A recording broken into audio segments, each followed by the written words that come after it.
The indicator diagram gives us the values that are to be substituted in the equation when computing the temperature.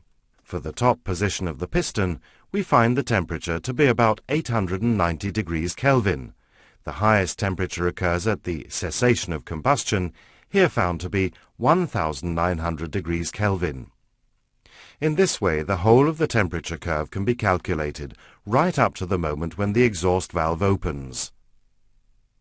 To get a better idea of what's happening, we'll measure in degrees centigrade instead of degrees Kelvin. Already during compression, the temperature reaches the melting point of lead. During the first part of combustion, the temperature reaches the melting point of aluminium. Shortly after that, the temperature reaches the melting point of cast iron. The high temperatures in the cylinders even exceed the melting point of steel. Combustion takes place so quickly, however, that there's no time for the high temperature to be transferred to the cylinder wall.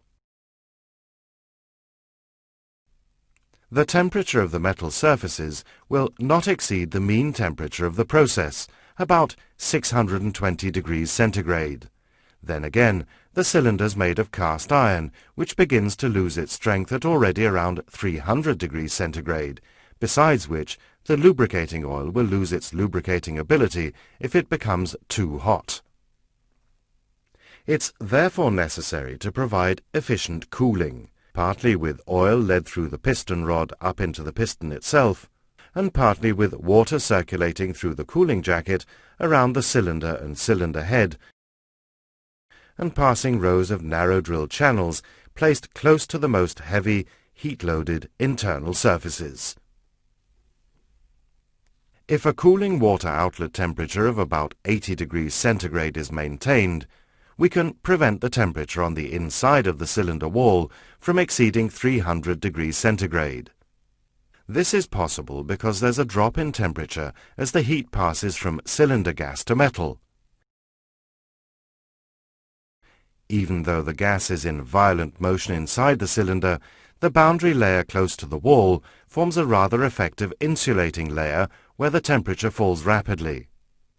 Through the wall itself, the temperature falls evenly, but the heat transfer to the cooling water is controlled by the local boiling point of the water in contact with the wall, the so-called micro-boiling phenomenon. The high wall temperature causes a local boiling, which is able to absorb relatively large amounts of heat. Small steam bubbles are formed, which immediately break loose from the surface and condense in the surrounding water.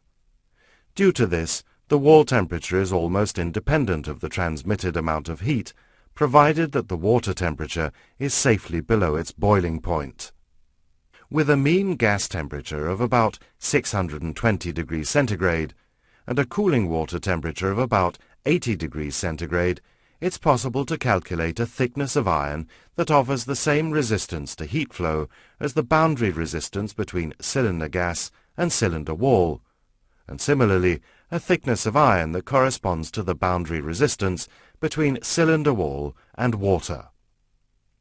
As the drop in temperature through the entire homogeneous iron wall will occur evenly, the temperature of the original cylinder wall can be determined.